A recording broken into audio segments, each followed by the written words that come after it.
एक चीज जो कॉन्स्टेंटली एस्पिरेंट्स को बोली जाती है इज इनकलकेट डिसिप्लिन। मेरे से भी अगर कोई पूछता है कि व्हाट इज द वन की फैक्टर जिसके बिना आप ये एग्जाम क्लियर नहीं कर सकते, I would say it is discipline. एक एवरेज एस्पिरेंट और एक टॉपर के बीच में रेयरली टैलेंट का डिफरेंस होता है। The difference actually lies in discipline, the ability to show up every single day. And what if I told you discipline isn't just a virtue? It is a trainable brain process backed by neuroscience. So in this video, let us actually see how can we inculcate discipline using the knowledge from neuroscience. So first let us understand कि brain का role क्या है discipline के अंदर।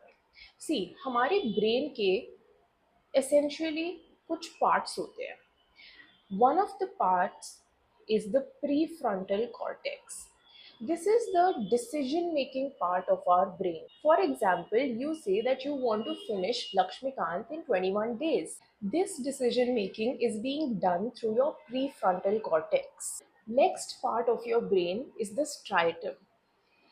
Striatum's job is to do the automated job, or it keeps track of your habits.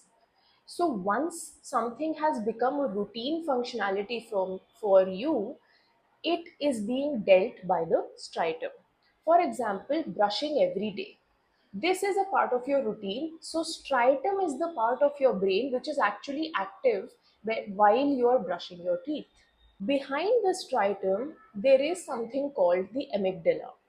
Amygdala is responsible for emotional alarm. So, whenever there is something stressful happening or something that tells you that, hey, we need to pay attention to this, that is your amygdala speaking. So, amygdala basically regulates your emotions. For example, whenever you score low in a mock test, suddenly you need to pay attention to that, and that is your amygdala. So, where does exactly discipline come from? See, whenever you decide upon something that you want to do this task, that decision is being taken by your prefrontal cortex or the PFC. So let's say you decide to read newspaper every day in the morning. This decision has been taken by the PFC. It is the initial trigger point. But once you do this task repeatedly, the functionality shifts from the PFC to the striatum. So now striatum is the one telling you to do the task in the morning. What happens is once this task becomes a habit, it becomes less tiring. You will have to put in less effort because the effort taking part is the decision making of the PFC. So basically, every time you are making a decision, it comes from the PFC. Now, when you are doing this, if something interrupts this, your amygdala comes into play. Let's say you wanted to read the newspaper, or you have taken the decision of reading the newspaper in the morning, but scrolling through Instagram is tempting to you, or your amygdala is interrupting the process of PFC by saying, hey, let's scroll Instagram. So there is a tug of war going on between the PFC and the amygdala. This causes exhaustion because the more your PFC is involved, the more effort you have to put in, and the sooner you will get exhausted. Discipline helps you remove this tussle between PFC and amygdala and focus on the automated jobs which are being regulated through the striatum. So, in a nutshell, if we understand this, the more choices we have, the more decision making we have to do, and the more PFC is being used. Our PFC is lazy. It doesn't really want to work, and that is how it should be. That is the nature of human brain. So consider this, it is actually a limited resource. So the more you waste your PFC in little decision making with everyday tasks, the little PFC you are left with for important decisions. That is why if you kind of build habits, it becomes easier to function. So the idea is to use your PFC wisely in important decisions. Let's say you want to choose between writing answers or note making. That is the place where you need to think, put in your effort, and actually use your PFC. But let's say there is a decision to be made between writing a couple of answers or going out with your friends. And if this keeps happening repeatedly, this choice between writing answers or going out with your friends or scrolling Instagram or maybe going out for a walk or maybe doing some relaxing exercise, this constant decision making of tiny things will exhaust your PFC, and eventually it will give in to this temptation because it cannot hold you back further. So, this is where discipline lies.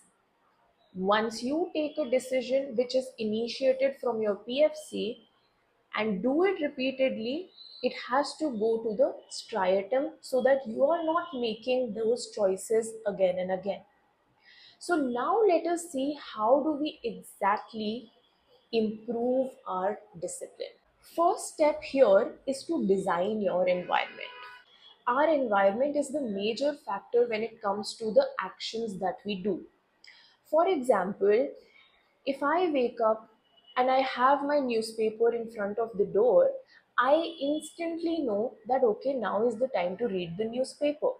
On the other hand, if I wake up and right next to me is my phone, I will inevitably pick it up, open Instagram or YouTube and keep scrolling. So these factors in our environment, they are essentially cues. They are cues to tell us what to do next. So if you keep your environment in such a manner that your cues exactly tell you what you are to do next, then your brain choices become easier. Next thing you can do is to pair cues with reward. So once you see a cue, you act on it and then you get a reward for that particular thing. So, for example, your cue was the newspaper. The action was to actually open the newspaper and read it in the morning. Then, your reward could be that after you have read your newspaper, you will have a cup of tea, you will have a cup of coffee, or you might go out for a small walk.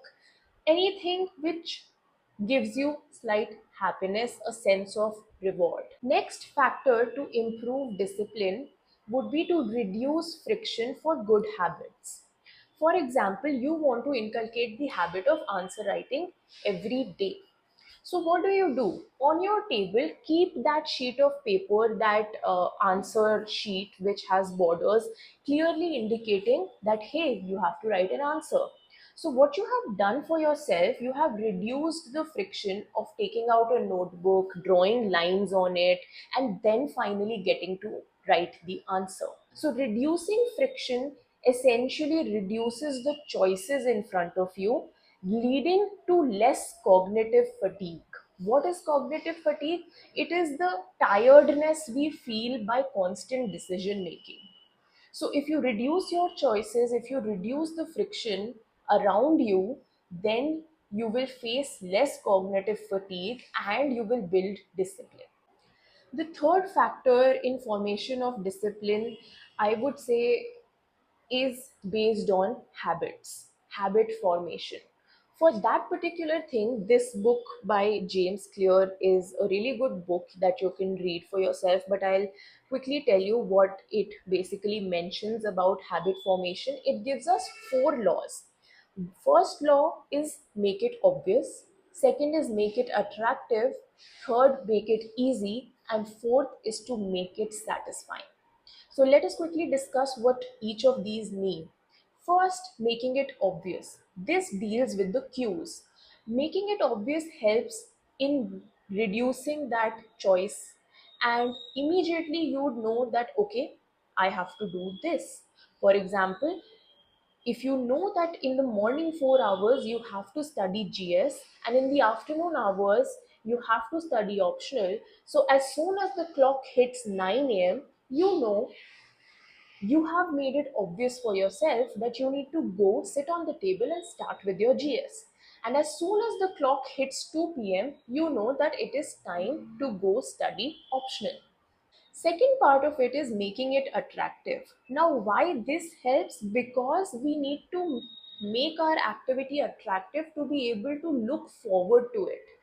That is where your dopamine release is coming from. So, if you look forward to that activity, there are better chances of you to turn it into a habit.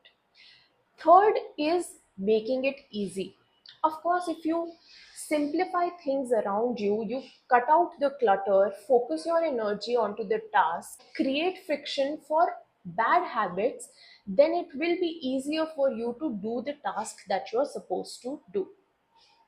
Finally, it is making it satisfying.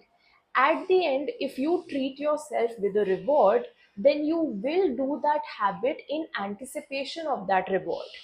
So, these are essentially the four ways, four laws behind habit formation as per this book, Atomic Habits. And remember, as long as discipline is a decision you have to take again and again, you have already lost because you can't sustain like that. Discipline is something that comes into automation. You cannot keep deciding on certain factors, certain things every now and then. Finally, the often looked but important factor in your discipline building is the people around you. You might have heard this quote that you are the average of four people you spend most of your time with. It means basically that आप जैसे लोगों के साथ रहोगे, जैसी सोच में रहोगे, वैसा ही आप एक्ट करना स्टार्ट करोगे. So if you have people around you who are working towards something, who act in a disciplined manner, who are focus oriented, then you will also adopt those particular traits. So surround yourself with the people who bring out the best in you and make your environment suitable for your goals, because motivation is often overrated. Environment is what matters more. So, if I have to sum up, I would say you don't need motivation every day. You need a system that runs even when motivation fades. And as you have seen, as per neuroscience, you can rewire your brain to bring in consistency and achieve your goals. Finally, I will leave you with a simple exercise to build habits. Just fill in this sentence. It says, I will space, fill in the behavior that you want to do, at space, fill in the time at which you want to do the task, in space, location where you want to do that particular task. So, doing this simple exercise will give you a clear plan of action as to what you are supposed to do.